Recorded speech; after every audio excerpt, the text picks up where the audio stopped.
Hello everyone, welcome to my channel. आज हम लोग एसबीआई क्लर्क वैकेंसी के बारे में सारा डिटेल्स बताएंगे। वीडियो में बने रहिएगा। स्टेप बाय स्टेप सारा इंपॉर्टेंट फैक्ट के बारे में इसमें बताने वाला हूँ।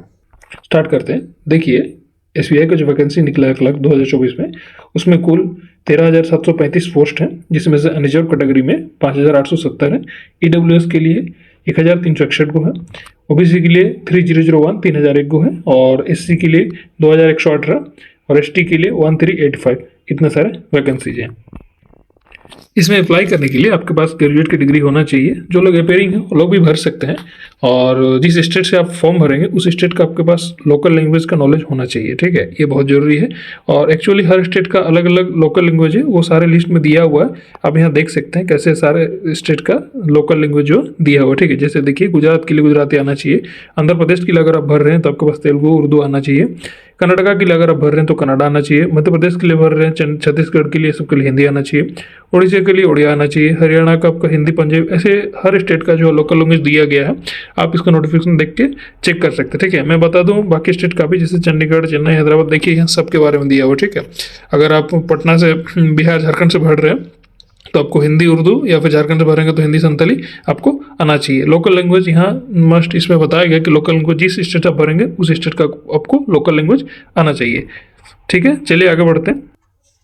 ये फॉर्म एक्चुअली 17 दिसंबर 2024 से ऑनलाइन मोड में भरना चालू हो गया, और इसका लास्ट डेट 7 जनवरी 2025 है। ठीक है, तो जो लोग भी फॉर्म भरना चाहते हैं, इसमें अप्लाई करना चाहते हैं, वो लोग 7 जनवरी 2025 से पहले अप्लाई कर देंगे। और एक जरूरी बात कि इसमें लास्ट डेट का आप बिल्कुल वेट नहीं कीजिएगा, क्योंकि लास्ट डेट में साइट बिजी हो जाता है, फिर फंस जाता है, आप भर नहीं पाइएगा।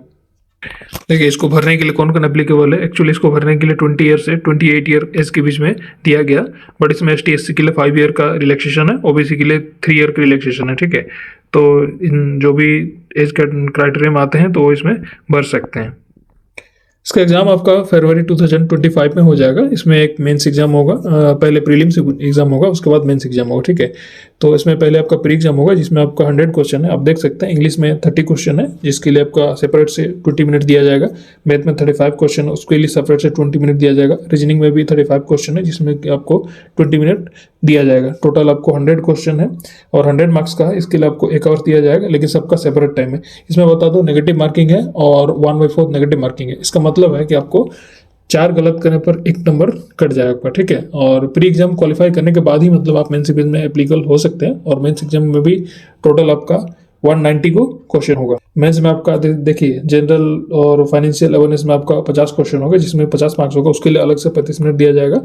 और जनरल इंग्लिश के लिए आपका इंग्लिश है, उसमें टोटल नंबर ऑफ क्वेश्चन 40 है, मार्क्स आपका 40 नंबर होगा, उसके लिए 35 मिनट होगा। और मैथ के लिए आपको 50 क्वेश्चन 50 मार्क्स 45 मिनट होगा। रीजनिंग और कंप्यूटर साथ में मिला हुआ, इसमें आपका 50 क्वेश्चन होगा, और उसमें टोटल 60 मार्क्स है, और ड्यूरेशन आपका 45 मिनट है। इसमें सब में सेपरेट टाइम है, और नेगेटिव मार्किंग भी है। मेंस में भी नेगेटिव मार्किंग है, 1/4 आपका नेगेटिव मार्किंग होगा, तो इसको ध्यान रखिएगा। ये सारा एग्जाम का डिटेल्स था जो मैं बता दिया। अब आगे बढ़ते हैं, बताते हैं कैसे आपको अप्लाई करना है, और अप्लाई करने के लिए कैसे कैसे मतलब क्या क्या चीज़ चाहिए, जरूरी चाहिए, वो सब बताते हैं। वीडियो में बने रहिएगा। और अभी तक अगर आप लाइक नहीं किए हैं तो लाइक कर दीजिए, शेयर कर दीजिएगा, और अभी तक सब्सक्राइब नहीं किए तो प्लीज़ सब्सक्राइब कर दीजिए, अपने भाई को थोड़ा सपोर्ट कीजिए। इससे रिलेटेड और भी वीडियोज़ आएंगे, कैसे फॉर्म अप्लाई करना, स्टेप बाय स्टेप सारा बताऊंगा, तो आप सब्सक्राइब करके रखिए, ताकि जब भी वीडियो अपलोड हो आप तक नोटिफिकेशन पहले पहुंचे, आप देख के अपना फॉर्म अप्लाई कर सकें। ठीक है, देखिए, इसमें अप्लाई करने के लिए आपके पास जो है पासपोर्ट साइज फोटो होना चाहिए, आपका सिग्नेचर इंग्लिश में होना चाहिए, आपका लेफ्ट थंब का इंप्रेशन होना चाहिए। हालांकि जिसका लेफ्ट थंब नहीं है, कोई कोई कैंडिडेट ऐसे होते हैं जिसका मन ये लेफ्ट थंब नहीं है, कट टूट जाता है, तो लोग अपना राइट थंब भी दे सकते हैं, उसका टेंशन नहीं है। ठीक है, और आपका एक हैंड रिटन डिक्लेरेशन लगेगा, वो भी चाहिए, और सारे के जेपीजी फॉर्म में चाहिए। ठीक है, तो ये सब आपको बनाना है। बताते हैं हर चीज़ के बारे में, स्टेप बाय स्टेप आप बने रहिए। ठीक है, देखिए, बताते हैं आपको फोटो के बारे में। फोटो आपका रिसेंट का फोटो होना चाहिए, और कलरफुल फोटो होना चाहिए। ठीक है, और ये व्हाइट बैकग्राउंड में होगा, और देखिएगा कि आपका फोटो फेस जो है क्लियर आना चाहिए, धुंधला नहीं होना चाहिए। ठीक है, ब्लर नहीं होना चाहिए। ये फोटो बहुत पुराना भी नहीं होना चाहिए। ठीक है, और फोटो में आंखों में आपका रिफ्लेक्शन जो है वो नहीं होना चाहिए। चश्मा टोपी ये सब नहीं पहने तो बेहतर है। एक्चुअली चश्मा टोपी पहनना नहीं है। ठीक है, उसमें फोटो नहीं खिंचाना आपको। ठीक है, फोटो क्लियर आना चाहिए, तो चश्मा टोपी ये सब नहीं चलेगा। फोटो का डायमेंशन आपका 200x300 पिक्सल में होगा। अगर सेंटीमीटर में आप लेंगे तो 4.5 सेंटीमीटर इंटू 3.5 सेंटीमीटर। ठीक है। और ये जो आपका फोटो पासपोर्ट साइज फोटो होगा ये आपका जेपीजी फॉर्म में होगा, ठीक है। और इसका जो फाइल साइज है वो 20 KB से 50 KB के बीच में होना चाहिए। 50 KB से ज़्यादा होगा तो भी अपलोड नहीं लगेगा, 20 KB से कम है तो भी अपलोड नहीं होगा।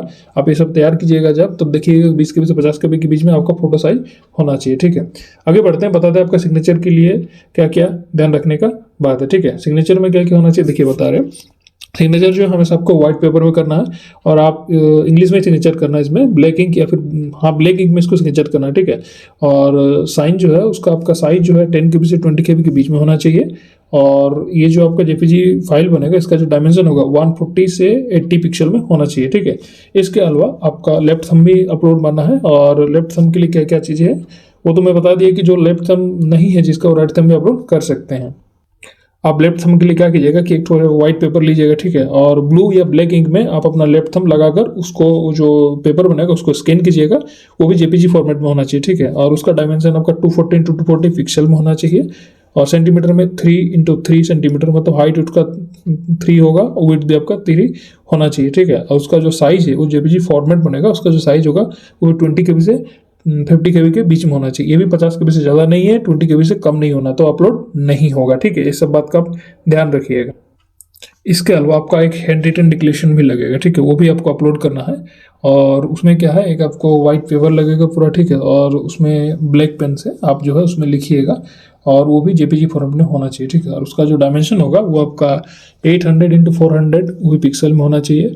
और सेंटीमीटर में आपका 10 x 15 सेंटीमीटर होगा, जिसमें आपका उस फाइल साइज का जो विड्थ है वो आपका 10 सेंटीमीटर, मतलब चौड़ाई 10 सेंटीमीटर होना चाहिए। और हाइट जो है उसका 15 सेंटीमीटर होना चाहिए, ठीक है। और उसका जो साइज होगा आपका वो साइज आपका 50 KB से 100 KB के बीच में होना चाहिए, ठीक है। ये सब डिक्लेरेशन देखिए मैं आपको बता रहा हूँ डिक्लेरेशन कैसा होगा। चलिए मैं आपको बता रहा हूँ डिक्लेरेशन कैसा होगा, मैं आपको दिखा देता हूँ उसमें क्या लिखना है, कैसे लिखना है, मैं आपको इसमें बता दे रहा हूँ, ठीक है। एक मिनट यहाँ पे है, आपको दिखा देता हूँ उसमें कैसे लिखना है। हाँ देखिए ये जो है ना इसमें लिखिएगा, जैसे ये वाला है देखिए, ठीक है। इसमें आपको लिखना है आई, ठीक है, आपका नाम दीजिएगा, डेट ऑफ बर्थ दीजिएगा, आपका date of birth. Hereby declare that all the information submitted by me in the application form is correct, true and valid. I will present the supporting documents as and when required. This signature photograph and left thumb impression is mine. ये आपको एक white page में आपको black pen से लिखना है, उसको scan करना है, और वो 50 KB से 100 KB के बीच में एक फाइल बनाना है और उसको अपलोड करना है। तो सॉरी, इसका जो फाइल साइज होगा वो एक्चुअली आपका 10 सेंटीमीटर और 5 सेंटीमीटर, इसमें जो चौड़ाई होगा 10 सेंटीमीटर होगा, और भी मतलब हाइट जो है वो 5 सेंटीमीटर होगा, ठीक है। और वही आपका जो साइज है 50 KB से 100 KB के बीच में होना चाहिए। और इस फॉर्म को भरने के लिए इसका जो फी है 750 है, और जनरल ओबीसी के लिए 750 ही लगेगा, ईडब्ल्यूएस के लिए भी 750 ही लगेगा। एसटी एससी अगर फॉर्म भरते हैं तो उनके लिए फ्री है, पूरी तरह से नील, एक भी पैसा नहीं लगेगा। और इसका एग्ज़ाम जो है फरवरी 2025 में हो जाएगा, और मेंस एग्जाम आपका मार्च अप्रैल 2025 में होगा। तो फॉर्म आसानी से आपको जल्दी से भर देना है और तैयारी में लग जाना है, और इसका वैकेंसी छूटना नहीं है, आपको इसमें सिलेक्शन पक्का लेना है।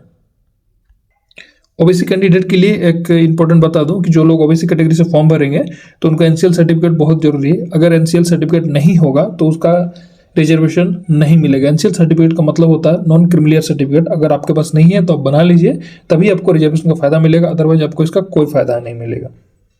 इस फॉर्म के लिए जो इंपॉर्टेंट फैक्ट था मैं अभी तक बता दिया और सारे, और इसके रिलेटेड एक और वीडियो आएगा जिसमें मैं स्टेप बाय स्टेप बताऊंगा कैसे भरना है, मैं फॉर्म भर के भी दिखाऊंगा, ठीक है।